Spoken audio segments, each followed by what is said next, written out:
Okay, I got it. All right, so Ruben Ugarte and Bruce Firestone on July 30th. This is D-Day, Decision Day for Ruben and Mary Lou. Unfortunately, Mary Lou isn't here because she has better things to do. Just kidding, she worked late last night. Can you remind me, Ruben, what does Mary Lou teach? Mary Lou teaches Spanish, and she's teaching mostly on, well, at this moment, 100% online. Yeah. And she has several classes every day. Like today, I think she has 3. Yeah. So yeah, so very good. But I mean, we are all on board on the with the same thing. And just before we start, I just have to let you know, after this is over, when I end the meeting, because you're recording it, not me, Zoom will automatically download this video to your computer, but it will convert the recording to an MP4. So Okay. You'll see a little screen pops up and it'll say starting conversion. While it's converting, make sure you don't overstress your computer. Maybe go and have a cup of tea or something, because if your computer goes poof, you know, if for some reason it malfunctions, you know, you'll lose the recording, which is too bad. So usually after a Zoom session where I recorded, I just let it rock and roll for a few minutes. You'll see a little bar going across, and then it will download. It will download the MP4 file. It will create on your computer a file in your My Documents called Zoom. So you'll find it in there. So when you go to My Documents, it might say Bruce Firestone somewhere. It might say Champlain Storage somewhere, Extra Storage, Wyoming. There'll actually be a file created, Zoom, and in there will be this recording. Okay, all right, very good. All right, so you know what to do. That's easy. Okay, that's easy. Okay, thank you. Easy peasy, but you just got to make sure you let it, because when just resolving video takes a lot of work. You know, I have a really good computer. I've got solid state drives, but even so, I'm careful. Yeah. Okay. Very good. Okay. Thank you. So today is the decision day, I think, or either today or tomorrow, for whether you're going to go ahead with Champlain Storage. And I read your notes a couple of times, and I've got a few comments, but you go first. Okay. Well, I mean, just the table was to kind of provide an update of, you know, where we are. That's part of a bigger checklist that I have for acquisition. We have a system, right, to do that. And I'm kind of working down the system. One of the things that is pending at this moment, and I don't have an answer yet, is from Steve, because I think probably we didn't give Steve enough time, because we were waiting on the phase 2, and I didn't want to get Steve, kind of too much ahead, because he told me from the very beginning that he will need at least a couple of weeks, but to get the main thing that he's getting is the zoning report from the city, just to make sure that there are no standing orders or anything like that. So I haven't been able to talk to Steve. So he knows that by the latest tomorrow, I will have to, because the deadline is Monday, and it was my oversight when Manish did the extension. I didn't kind of realize that Monday is a holiday, but he should work. So I need to talk to him anyway, because as long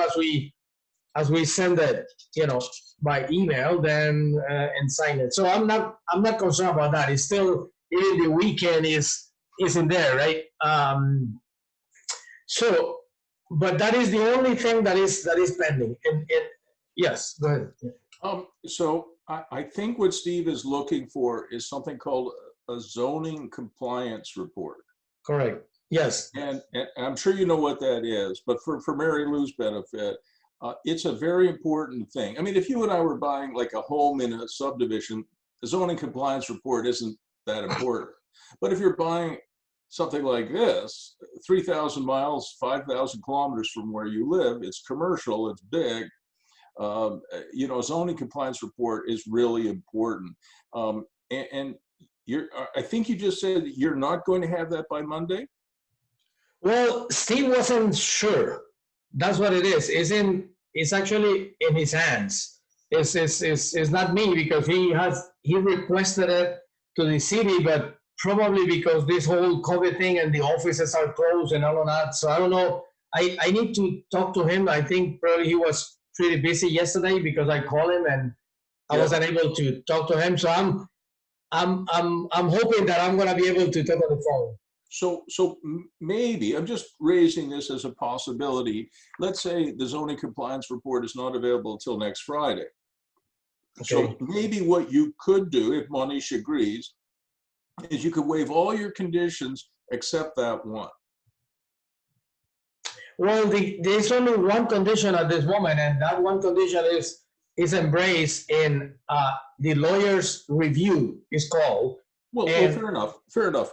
Because if it's that, but I would, you know, just speaking for myself, I would disclose to Monish that you're waiting for the zoning compliance report. We're hoping that you'll get it tomorrow, but Monday is a holiday. You could be sure that the township or the town is not working on Monday. yeah, that's right. That you can be sure of. You and me, we work 24/7, 364. The only day the only day I really get off is Christmas Day. And probably you're not different. So you might say to Monish, look, I think we have a chance. I would call him today. I think we're going to get it tomorrow. So, and I'm sure it's going to be fine, but we do need that.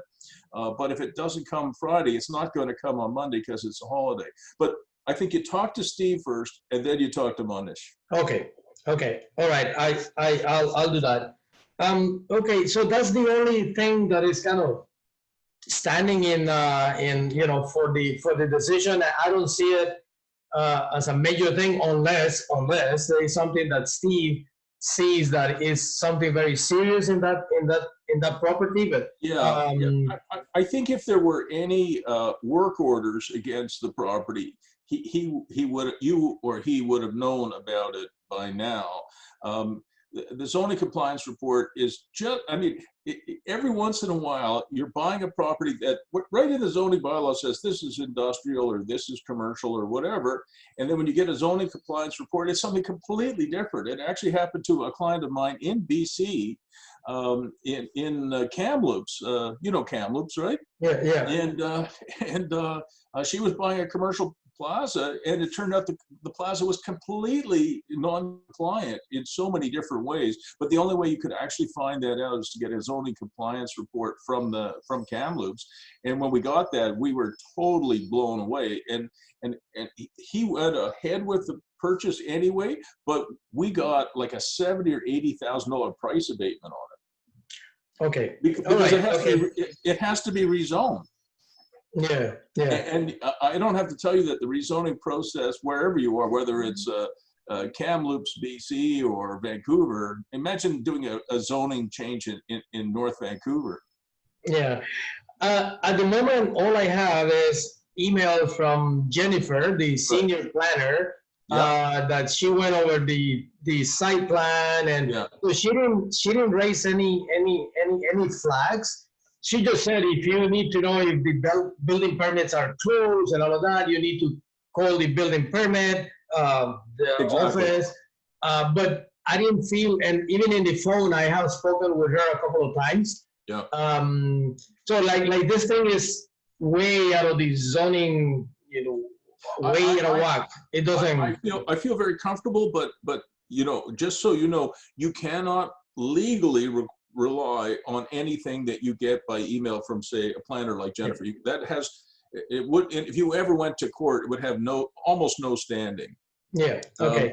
There's a very famous example of that. I think you should know about.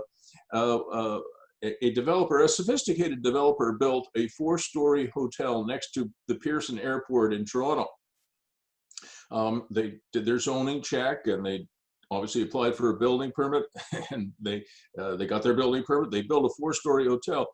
After the hotel was completed, it hadn't been furnished yet, but it pretty much was 90% done. The city of Toronto was informed by the airport authority that nobody had checked the flight path. And in the flight path, they were only allowed 3 stories. So the city of Toronto ordered the developer to take the 4th story off the building. Wow. And you can imagine the developer sued the airport authority, sued the architect, sued their lawyers, they sued the planners, they sued the city of Toronto, which issued the building permit. And I think it went to the Supreme Court of Canada. I'm not sure about that, but I know it went pretty far up. It might have even gone to the Supreme Court of Canada. And the Supreme Court of Canada said, even if you get a building permit, even if the town or the city issues you a building permit in error, the city or the town cannot be held liable for that. It's on you, the developer, the owner, to make sure that you are compliant with every aspect of bylaws and flight paths and everything else. So to me, that was ridiculous. I mean, I know a lot about zoning bylaws, so do you, but I don't know everything. Yeah. And I would hope that the city of Ottawa would know its own zoning bylaws better than I would. And so if I'm building something in Ottawa or building something in Vancouver, or for that matter, in Champlain, then I would expect Jennifer to know what is and isn't possible. But I don't think they can be held liable for that. So it's really important. You take responsibility for it. Okay. Yeah, I'm pushing for that. But yes, I'll talk to Steve and then and then talk to Monish. You're so close that I think whether it's you waive the conditions on Monday or you waive it on Wednesday or you waive it on Friday, as long as Monish knows that's what you're waiting for. And you might even get an email from Steve and with Steve's permission forward it to Monish saying, look, we expect it hopefully Friday, but if not, it might be Tuesday or Wednesday or Thursday.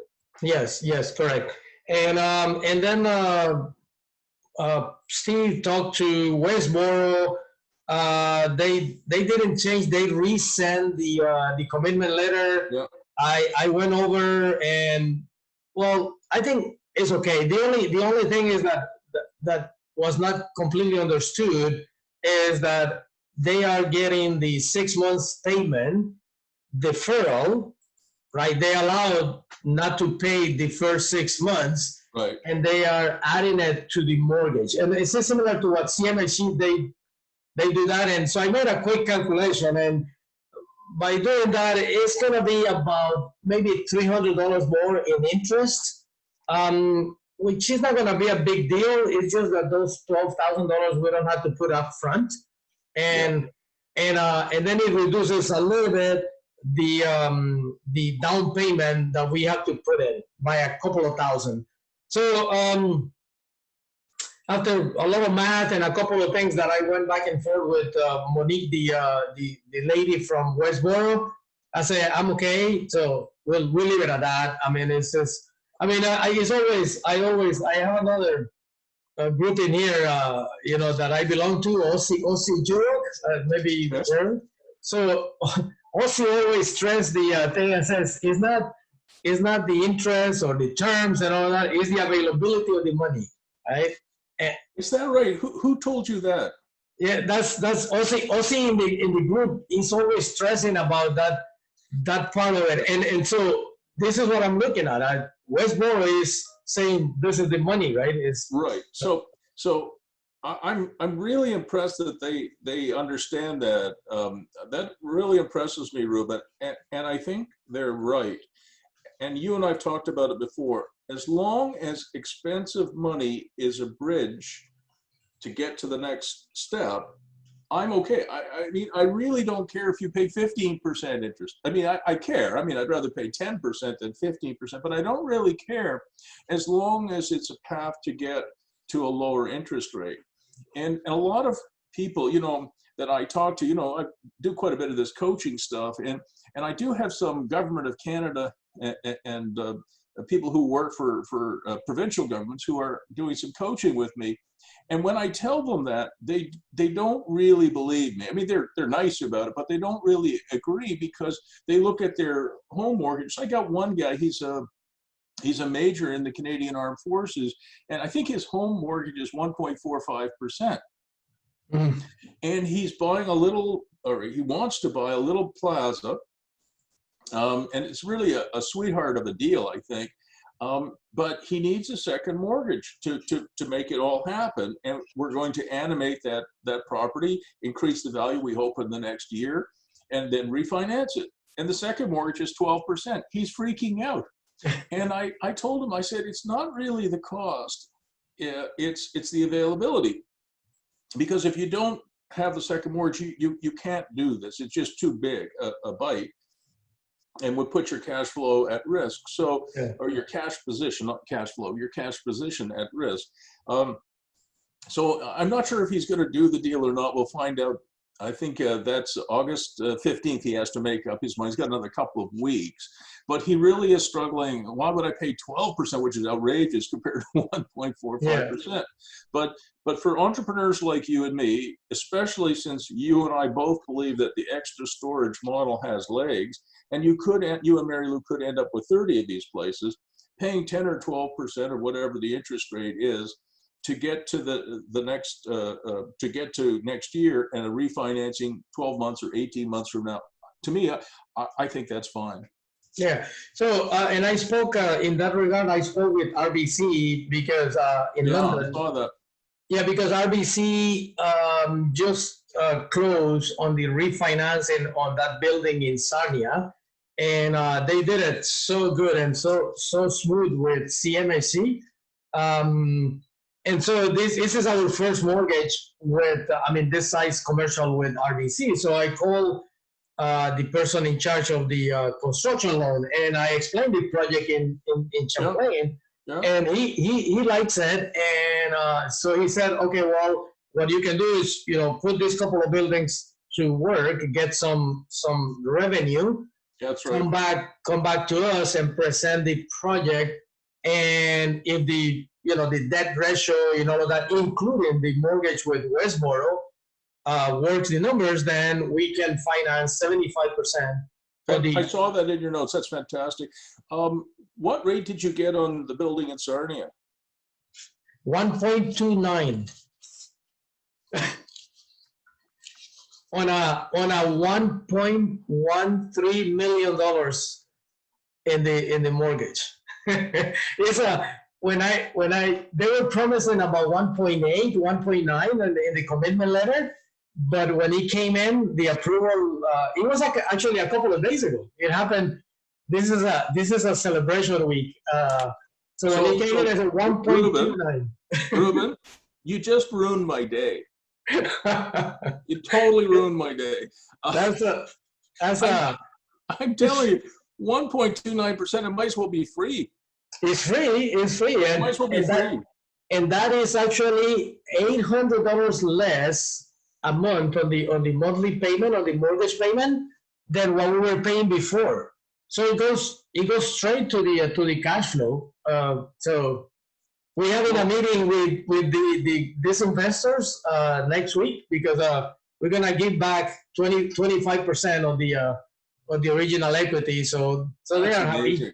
I mean, they're happy, but I could see you're happy too. That is an incredible.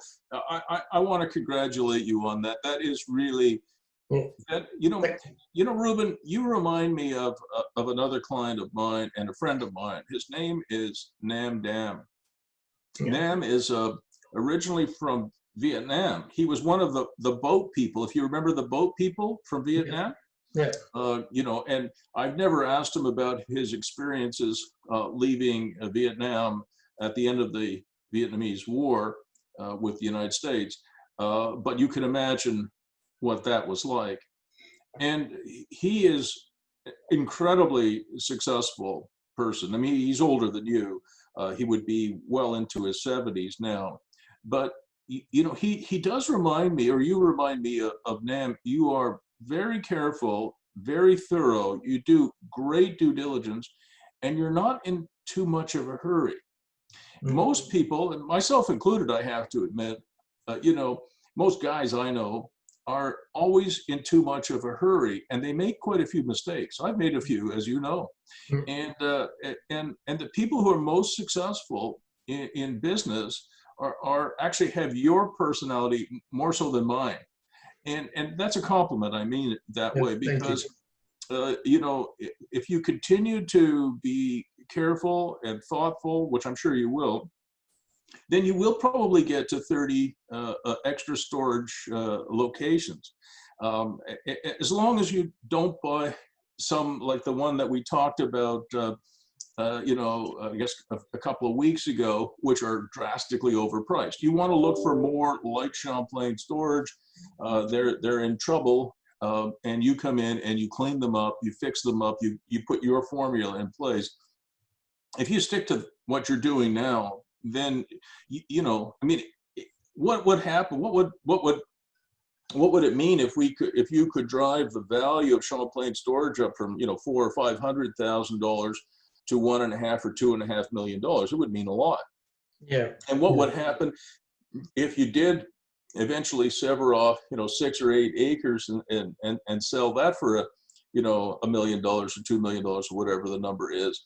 I mean, these are future shaping events. And so continue with your same process and just repeat it. And I think it will continue to be successful.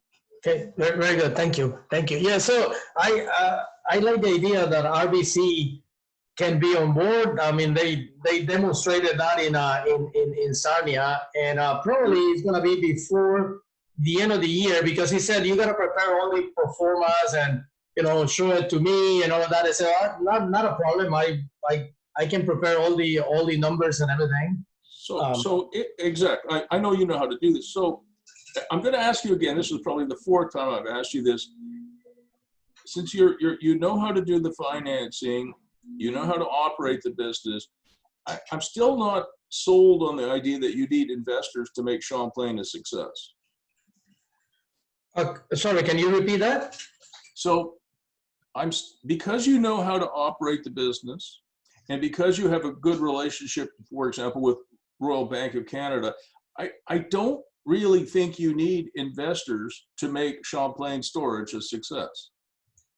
That may be the case, but I'm working. See, I have my initial mentor in real estate is in here in Vancouver, and he's the one that actually helped me all the way from the very beginning in the sixplex. Not as an official mentor. He doesn't like that. He likes to go for a coffee and then give me 2 hours of, you know, of things and materials and systems and everything. But okay, anyway, so he is now developing to build a 30 unit in Langford, that's close to Victoria. So he gave me the entire blueprint of what he's doing, and the way they did is they did something very similar. They bought the land with a friend, with an investor, but with a friend. I mean, the investor is not part of the deal, so they own the land.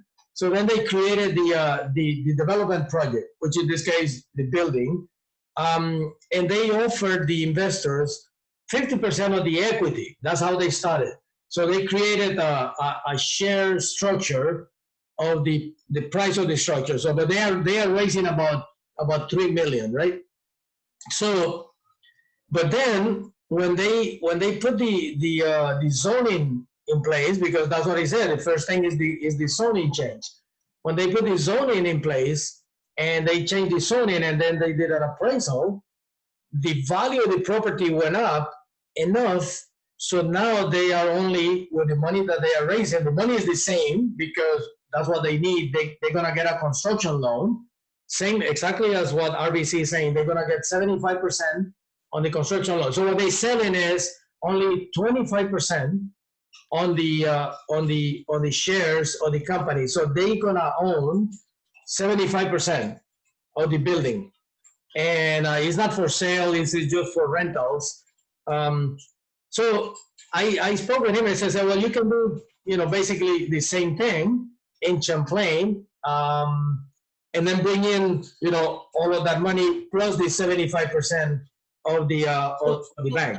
You know, listen, as your coach and friend, I'm not opposed to it. I'm just saying, you know, I think you could probably do it alone, but if you're more comfortable with investors, then that's what you should do. We did talk about, and I was really pleased to see that you're building your email list. Yeah. So And I yeah, think that's great. It's I think it was at 250 some email yeah, address, 258 email addresses, which is great. On its way to 1,000, right? yeah. And if you're going to find investors, um, we talked about last time, the people who have already stored their stuff at extra storage and they know you, they know Mary Lou, those are the people that I think would be thrilled to put 25 or $50,000 up of their money. And you've got 258 of them in your database already. I think you took Dave Dubo's course, did you not? Uh, Way back, Yeah, many years ago. you But know, at the moment, I think I have I call it a nice problem. I have more than enough people. Even yesterday, there's another person that wants to invest in self storage, and these are people that if I ask them to put 100, they will put 100. So it's more than what is needed. but I if you're just going not tapping in it yet, right? but if you're going to end up with 30 of these buildings before you're 200 years of age, Yeah, right? I mean, because I know you can build it, you and Mary Lou can build it, but it might take you 100 years.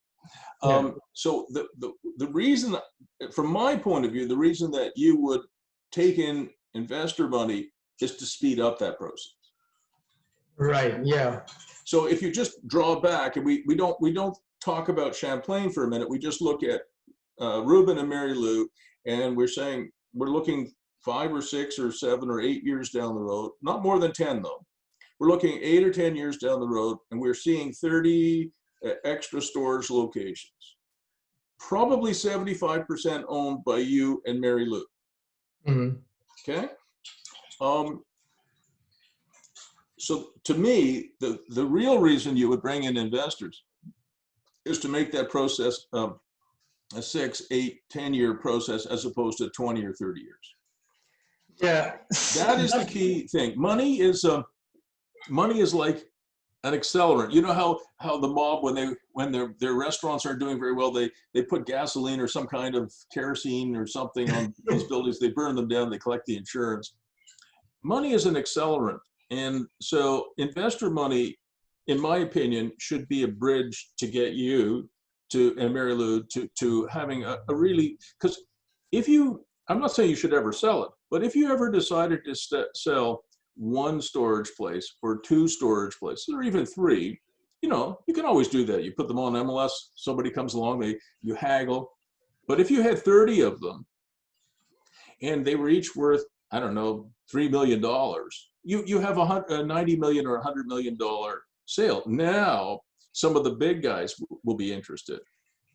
Yeah, And you know how price earnings ratios work, right? yeah, yeah, So and so if you sell it to some, Mary and Jane, Joe and Bill, investors, you get a price earnings ratio maybe 2 or 3 to 1.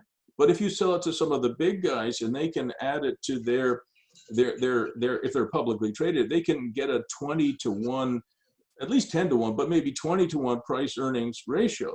So you can make a lot more money if you sell it to a big guy, but they're not going to pick up onesies and twosies, but they might pick up 30.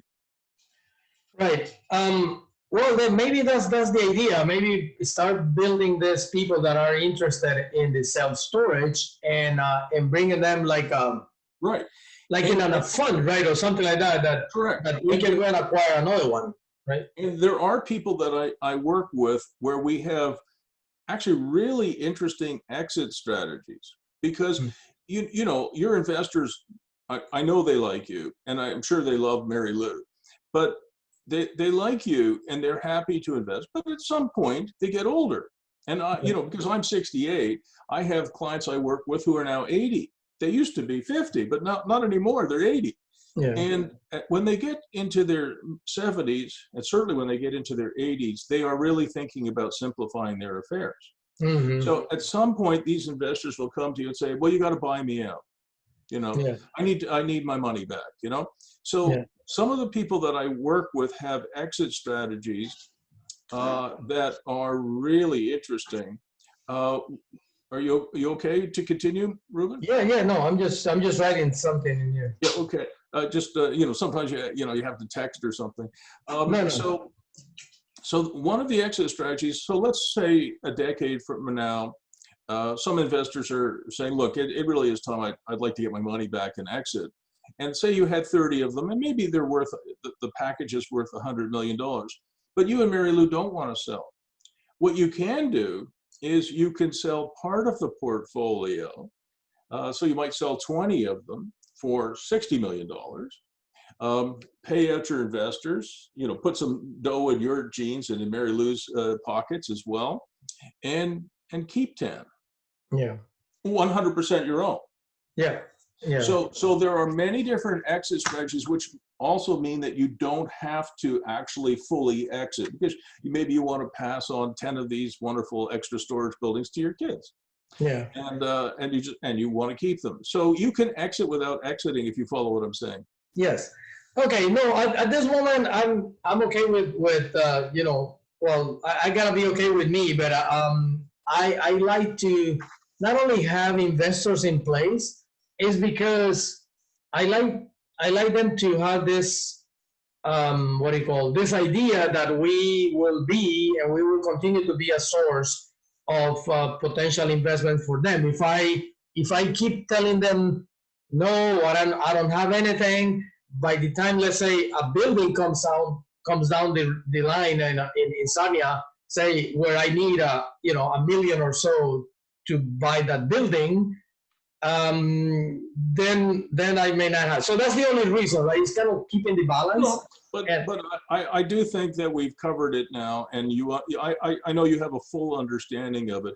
But one of the things I try and do is I try and dive deep into details, and then I try and back off. So you want to look at the global view from 3,000 feet, and then you want to be in the weeds, paying attention to details. So you need to do both. I'm better up here. Yeah. You're better down here. And what I want is for both of us to be able to do both. Yes. No, I get that idea. So for the closing part, I'm okay. It's just I get that. So yeah. I want you to try something, a little bit of homework for you, just for fun. Okay. I want you to try and find 4 or 5 mini storage places in Canada or the United States that are in trouble, and just run the numbers.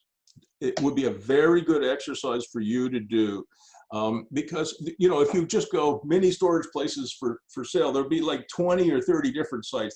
It's not just MLS or Kijiji. There are actual sites. If you're looking for a trailer park to buy, you can go trailer parks for sale, and there'll be a million websites that feature trailer parks. If you're looking for a campground to buy, campgrounds for sale, and Google will find you 20 different sites. So I think it would be really interesting, and I'll bet you'll find, knowing you'll find 4 or 5 Champlain storage places, maybe actually in Wyoming in the United States, in small towns, near big towns. I suspect that it would be a very good exercise for you to do, to see if you could find 4 or 5.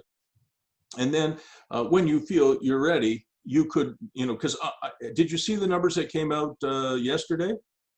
On which one? No, on what? On the U.S. economy? No, I haven't seen that. I mean, I saw an article that they're saying that it's going to plunge pretty big. Well, I was completely taken off guard. Bloomberg, Bloomberg? Yeah.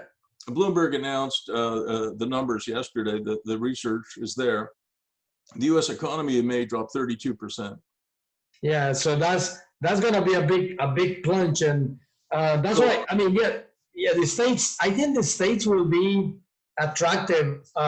It's just a little bit different way of doing things, but it's going to be attractive in about 6 months. You, as a professional engineer, as somebody with experience, and somebody who's got courage and guts, but is still careful, the opportunities in the United States are going to dwarf those in Canada.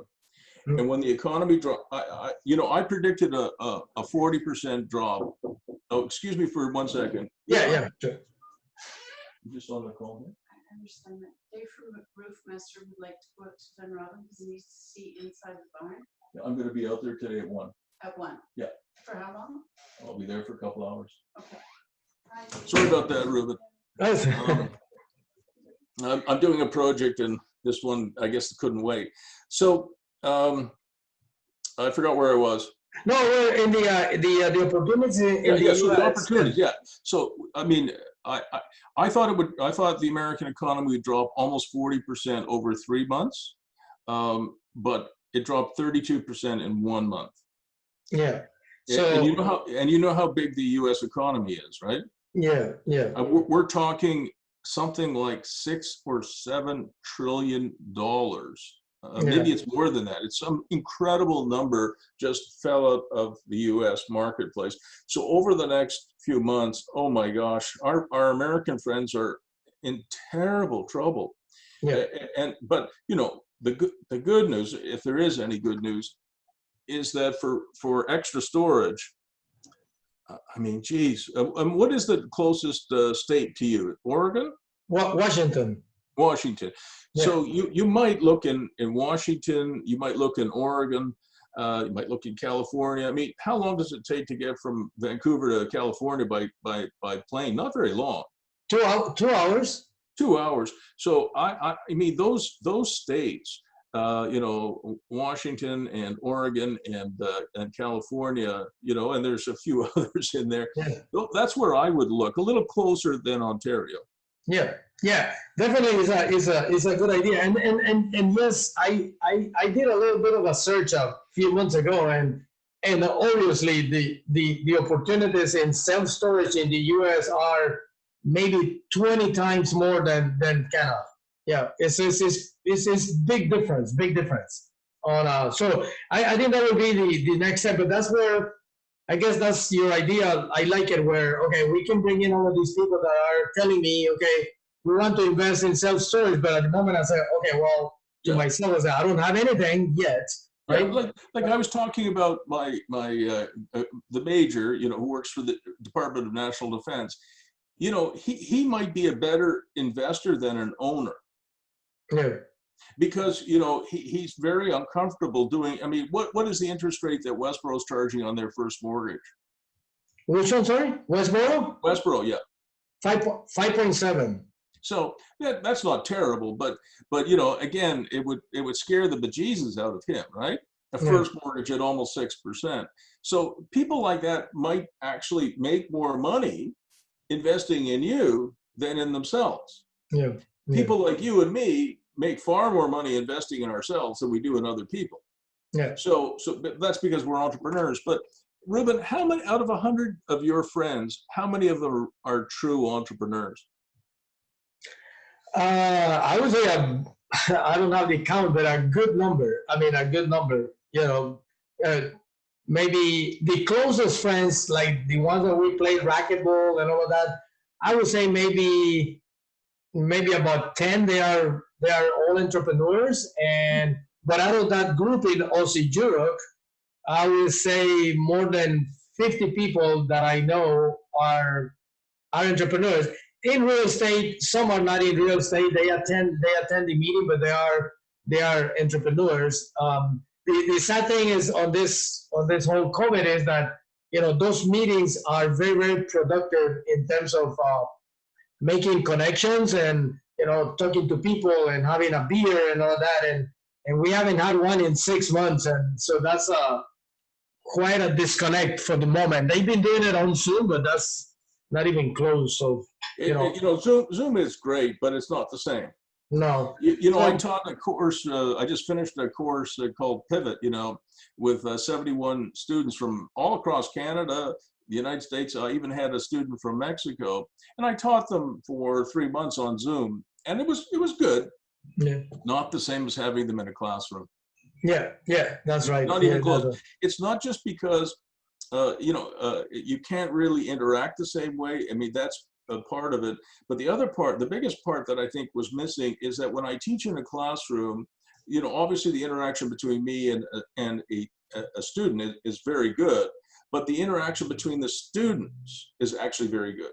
Yeah. So a student will ask me a question and I will answer it, and then he or she will answer back and we have a good debate. And then other students will chime in, and it's that crosstalk that really is missing. It's just not the same on Zoom. Yeah. Yeah. I have one question, the last question. I think I didn't put it in forward, and it just occurred to me. Normally I would do, and I would like kind of your point of view, just a little bit of brainstorming, but in every project, I create a table to says what can go wrong on this project, right? I mean, it sounds negative, but I put it in there. It's like because that's the way we do it in projects in engineering and all of that, right? You have the FEMA analysis and all of that, but this one is okay. What things can go wrong? What do you think can go wrong in Champlain? That is a really great question. You know, you are the first person to ever ask me that. Okay. Oh, Ruben, before I answer that question, when you download this to your computer, you have a YouTube channel, right? Yes, yes. Can you upload it to YouTube and just send me the link? Because I'm gonna look at this again. I think this is an important enough for me. Make it unlisted so only you and I and Mary Lou have it.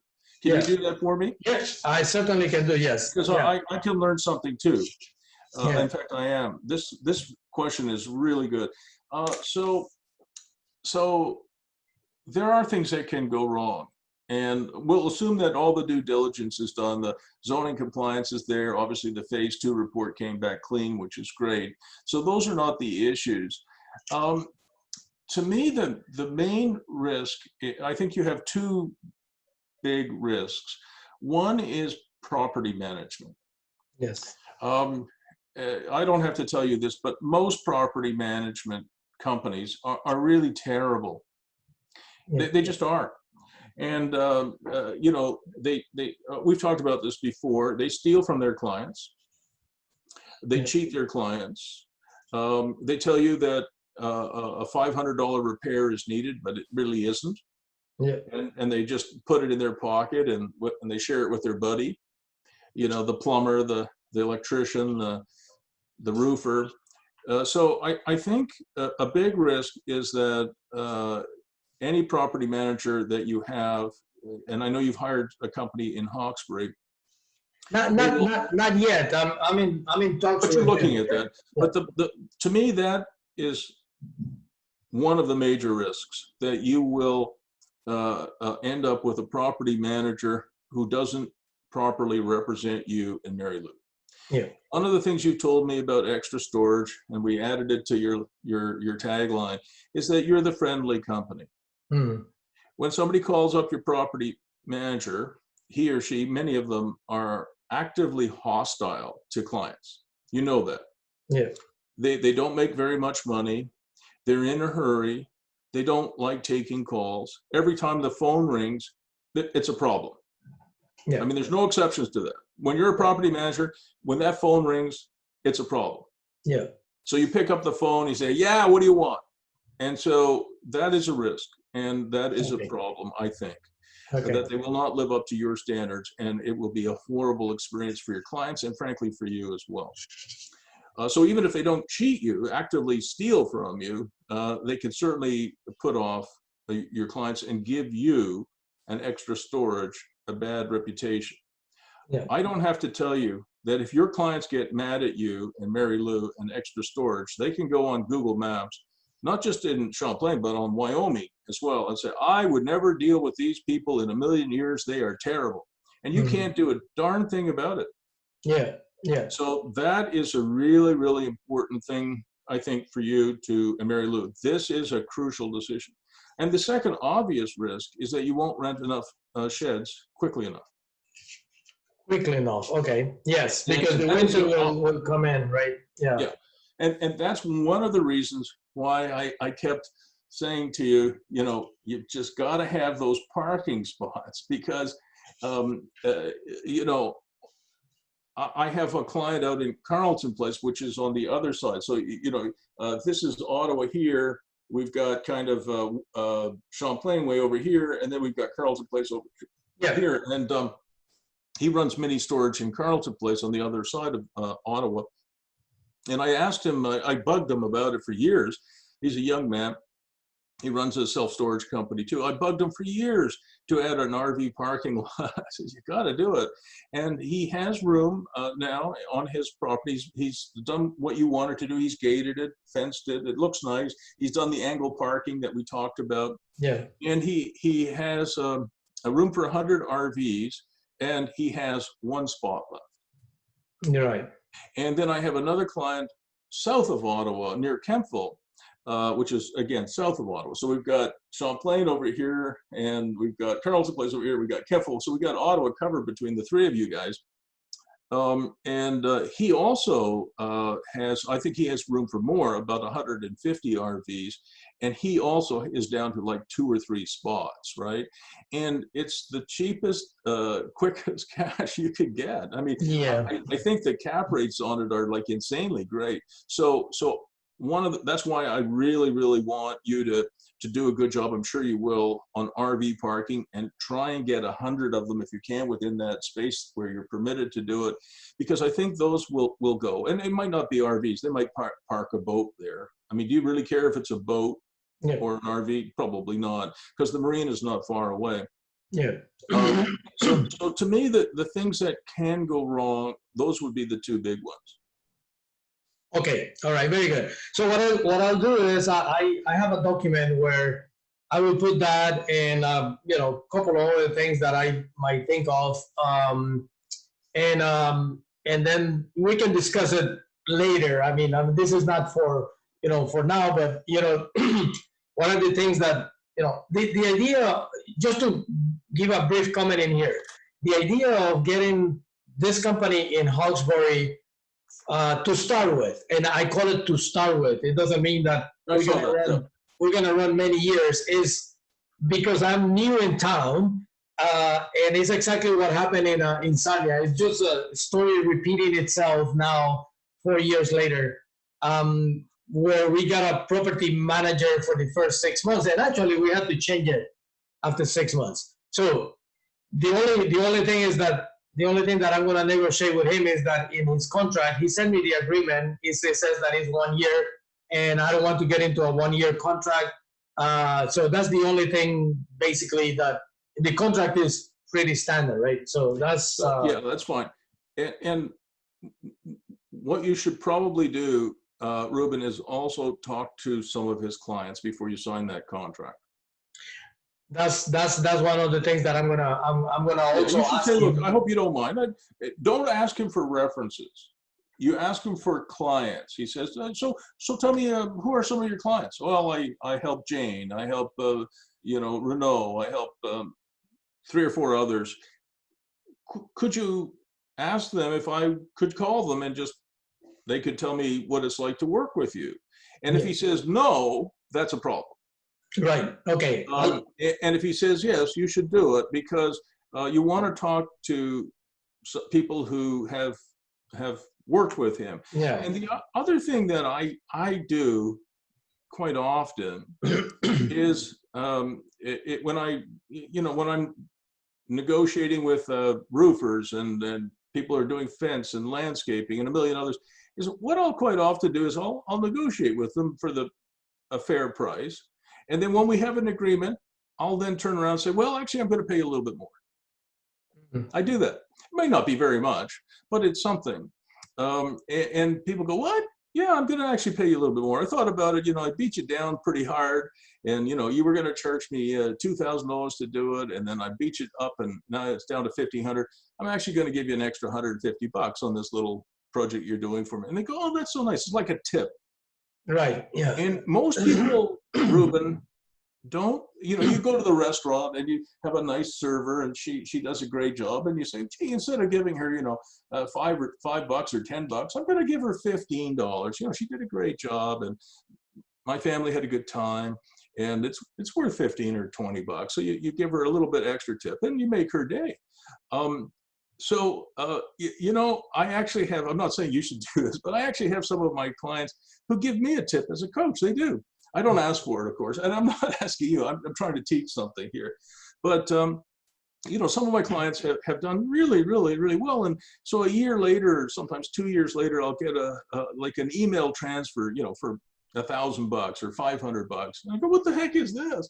And you know, because I work for a living, and you know, the $500 is always welcome, and it's such a nice thing. But I taught them that.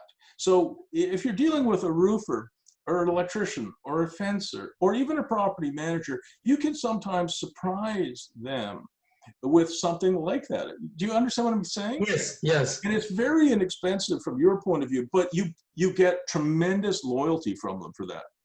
Yeah. So In this one, yeah, that's a very good idea. And we on this one, I don't think it's, you know, like I said, to start with. I mean, he's saying that. I mean, he will start with $250 minimum a month to, you know, to handle the contractors. Okay, well, there's no removal and all of that, and probably at this moment, since we are new in town, I don't want to be dealing with an individual person yet. So, and then he said, if you get to a revenue more than $250, 5%, right? I mean, multiplying 5%, then we'll switch to the 5% on that. But I explained to him, I said, well, at least for the first 6 months, probably the first year, he's not gonna reach that number. So I said 250 is a good number. The main difference between that and Sarnia is that in Sarnia they don't charge me for handling the contractors, and in this case he's charging 15% for handling the contractors, right? So that's fine. But one thing that I also would do, at least for the first few months, is I would do, I mean, it's not the same as being there, but I would do a Zoom meeting with them once a week. Yeah, okay. You know, and just for half an hour, you would say to them, look, I know you're busy, but we're going to, instead of getting on a phone call, because if people lie to you, Ruben, have you noticed that you can usually tell? Yeah. I mean, you know, Yeah. like here's somebody who's lying to you. They do this with their eyes. Watch my eyes. All right. They go up to the left. It's an old neuro-linguistic programming trick. And, you know, poker players are always looking for that. Oh, you've got a really good hand, don't you, Bruce? Oh, yeah. Right? Yeah. I mean, you could just, you might as well say, I'm lying, you know, a little neon sign. Saying, yeah, I'm lying. You know, so human beings are really, really good at picking that up. I've got a few friends who are on the Ottawa police force. They're detectives. Yeah. You cannot lie to those guys. They are so good at that, Ruben. It's incredible. I mean, they're trained, obviously, but they can break down criminals like you wouldn't believe. Oh my God! If you're ever interrogated by one of these detectives, you're going to be really sorry. I mean, these guys are good, but even people like you and me are pretty good at that. But it's much harder to pick up lies over the phone. On Zoom, if somebody is, well, certainly if you're there and their body language will tell you that they're lying. But even on Zoom, you can often, how's everything going? How's the leasing going? Great.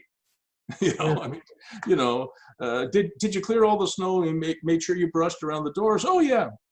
Right. I mean, you're just going to know. So the other thing that I do a lot, because a lot of my clients have property managers, you live in Toronto and you have property in San Francisco, you can't be there every day. So the other thing that your property manager can do is they can put Zoom on their phone. Right. And once in a while, you can call them up and say, I'd like, and if you have to pay them an extra $100, pay them an extra $100. I want to walk around the property with you. Can you please put Zoom on the phone and walk me around? So you can really check how many padlocks there are on the doors. Right. It's kind of a surprise whether they actually did proper snow removal. Yes. Whether you told them to fix one of the signs that got busted because a branch hit it. And they say, oh yeah, I fixed it. Yeah. And then then you go visit them with Zoom and the sign is busted. Yeah. So okay. a Zoom, and you just tell them, look, I won't take up much of your time, but once, if it's not once a week, every 2 weeks, we're going to have a half an hour on Zoom. And then every once in a while, I'd like you to walk me around the property, put Zoom on your phone. And as you know, you can record these things. Yeah. And Zoom allows you to do that. You'll see that the Zoom quality is actually pretty good. Yeah. So I think that there's some things you can do with property management today that even 5 years ago would have been hard. Yeah. So what the plan is, since we're gonna be there on the week of the 24th, 25th, Yeah, I want to do all of this negotiation and all of that in person. And also I want Mary Lou to meet him, because at the very beginning, we don't need a property manager, at least for the first construction phase, right? So it gives us time for a few weeks to either hire this company or find someone else. But that's what Mary Lou is coming with me, and so we're gonna do all of this in person. I'm not opposed to hiring a company. I just want to make sure, first of all, of course, they have to be bilingual. Yeah. They have to speak French. Oh, they are on that one. I'm sure they are. Yeah. Number one. And number two, they just have to be honest. Yeah. Like I don't get mad at people because they make mistakes. I don't. I get mad at people if they make the same mistakes over and over again. And I get mad at people if they lie and cheat. Yeah. But if they're not lying to you and they're not cheating you and they're owning up to their mistakes, you know, and they're learning from the mistakes so they don't repeat them, that's fine. You can work with almost anybody that way. But those are the minimum requirements you need. Yes. And you know that. I have one last question before we break, and that is, how is the insurance coming for this place? Did you get a quote yet? No, but I spoke with Greg Cameron. They have I think I mentioned this to you, they have a special program for self-storage facilities with Northbridge. And Northbridge is the underwriter. So they asked me a few questions. The latest one was yesterday about how many units and when do we expect to start operating. So those are simple questions. They are not going into, you know, and Greg already knows me in person. Right? I just would like you to, you know, before you waive your conditions on Monday or whenever it is next week, it would be nice to get a quote. Oh yeah, he knows that. So I didn't gonna come up with a quote either today or tomorrow. But yeah, I'm sure. Just in case you know you get a ridiculous quote. I have a barn that I own, and it's not worth very much. I mean, it's an old barn, but it's worth $100,000, not much more. So I needed to put insurance on it, and the first quote I got was $600 a month. Yeah. For a $100,000 barn. And so I said, no, I don't think I'll be taking that quote. And then I have I fired them actually as my insurance agents. They were terrible. And I hired a group out of Carlton Place, and they gave me a quote for the year of $1,100. Yeah. And I said, fine. It was about $90 a month. Yeah. So you know, $90 a month last time I checked is a lot better than $600. So I just was a little concerned. I'd like you to get an insurance quote just to make sure it's not out of line. Yes. I'm on that, and yeah, I don't think. I mean, they gave me an excellent price in Wyoming. I think we paid. I'm sure you'll be fine, but I know that it can be sometimes they can take advantage of you. Yeah. So Ruben, I really enjoyed this. We're going to talk again really soon. I'm excited about it. I am. I'd like you to do some homework just for fun. See if you can find 4 or 5 places in the United States, perhaps, that are in distress, but you know, and not places that are 1 acre. You know, places that have 5 acres, 10 acres, 15 acres land. So you can do, you know, RV parking, maybe mini contractor yards, although you don't really like them. Yeah. You know, and of course your extra storage model. But you know, so you have a little bit of room to grow and to improve on that. So do that, and don't forget to send me a link to the YouTube, because I'm going to go through this again. I will do that. Okay. Thank you, Bruce. Have a great day. All right. My regards to Mary Lou. Okay. Thank you. Okay. Bye-bye.